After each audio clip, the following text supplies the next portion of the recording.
Hey guys, I wanted to quickly talk about a few things that are coming back from winter. By the way, look at this tangerine crossvine. Gorgeous! Okay, first thing I wanted to point out, Bougainvillea. This looks completely dead, right? Like just branches, dead branches. Oh, but wait. That's why you cannot cut these back. These grow on old wood. So you have to wait until all of the branches have leafed out before you can decide if there's any dead branches. You could go in now if you want to prune up, branches that are crossing over and things like that, but otherwise leave it. Hopefully you took your plumeria inside for the winter, but it should look like this currently. But the plumeria is also going to start showing signs of life once you bring it outside for a little while. Banana plants, banana trees, if they are in their first year, then they will grow from the center. Like I cut it here and it's growing from the middle. This one actually is too, but this one I thought was in its second year. Or maybe that was its first year. I think this first year one was in the middle and that died last year. This came out last season, and so it is coming from the middle as well, as is this one. But if they're not first year plants, then it's going to grow pups from the bottom. Like that's a banana pup right there. And as is, let me show you another example. This is an old banana plant, and I don't see any pups yet on that one, but I do have another one here. And there's a pup. And there's a pup. Nope, just kidding, that's a Colocasia pup. There's a pup. So that's banana plants. Here's another example of Bougainvillea. So all of this looked completely dead. Like look at it, all the leaves. And I took this inside over the winter, but I had repotted it. So I pulled it out of another pot, repotted it, and so it kind of went into shock. All the leaves died, and I was a little worried, but now it's gonna leaf completely back out. This is the variegated one. It's really pretty. Next would be Rose of Sharon. These are early leaf routers. So this was completely just brown sticks over the winter, but it's already almost completely leafed out. And so Rose of Sharon is one of the first ones to green up. The Confederate Rose, these are Confederate Rose babies, cut from cuttings. This was a big mama plant that I did cut back to about 12 inches.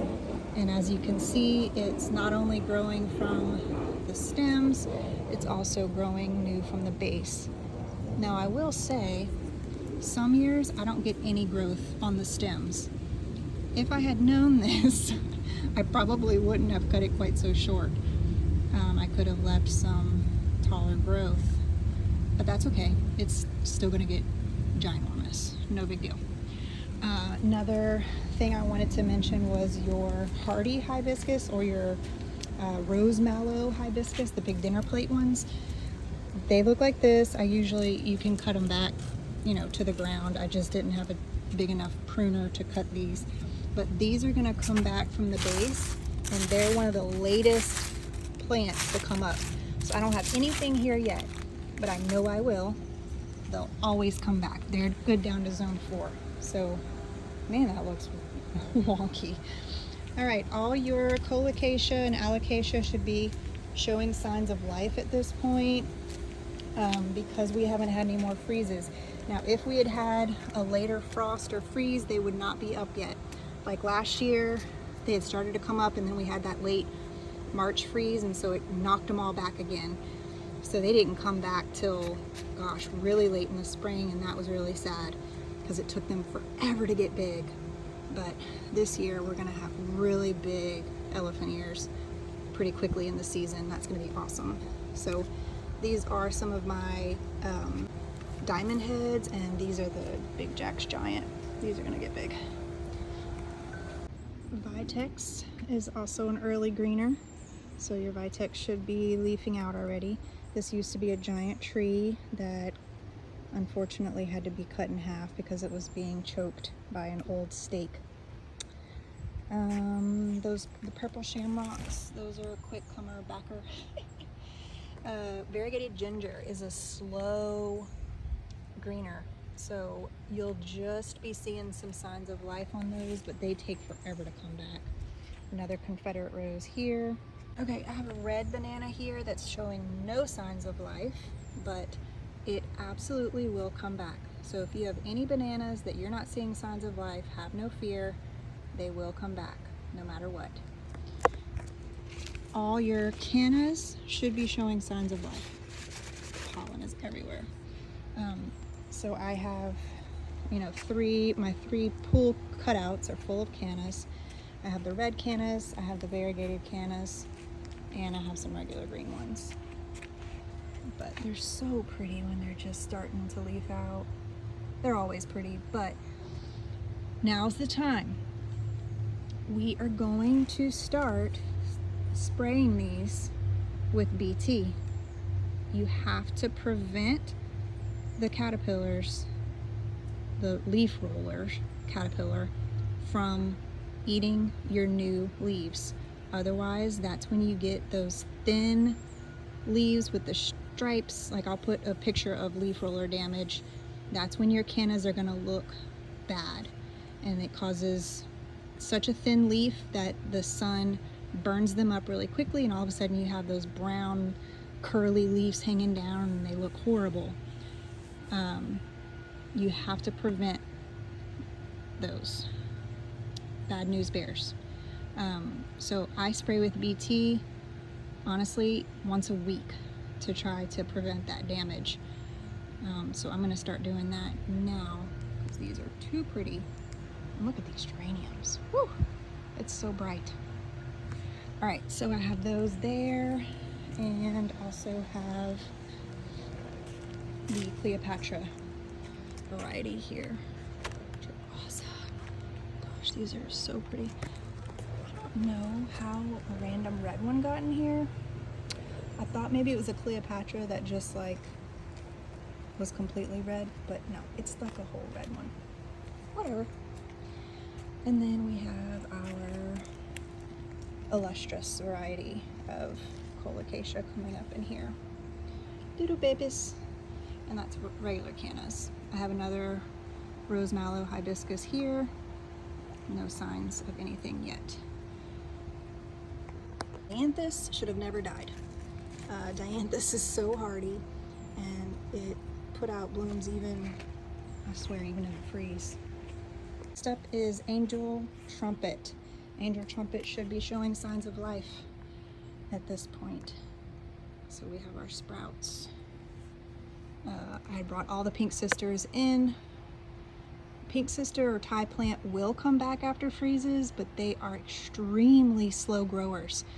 So I have learned they do better in pots brought in, unless you want to just deal with the very empty spot where they were and wait for them to grow back.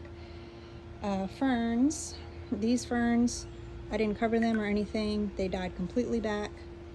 They were a bunch of brown sticks, and now they're this. So those are all looking good. Your asparagus fern and your icicle plant, I think that's what that's called. It looked like this, but I cut the tops off, and so I cut it down to like bare wood pretty much after the freeze. Put these in a cup of water and they grew new roots. So I just stuck these back in here a few days ago, and then the stem started growing more growth. The asparagus fern did look like this, and now it's growing all new growth. So that looks great. And the creeping Jenny also came back on its own, and I didn't cover this pot at all. So in this pot, I'm planning to put this hibiscus, so it's just hanging out empty right now. But here's a, what variety is that one? I think that's a Pharaoh's mask, if I'm not mistaken. Yeah, that's the same thing as this, Pharaoh's mask. everything else in pots I had brought in, but this dark star alocasia I left, and what I did to protect it from the freeze was I wrapped it in a moving blanket and then covered it in frost cloth. And I had to cut it. I had to cut all the leaves off. It had this new leaf growing and it was about this tall.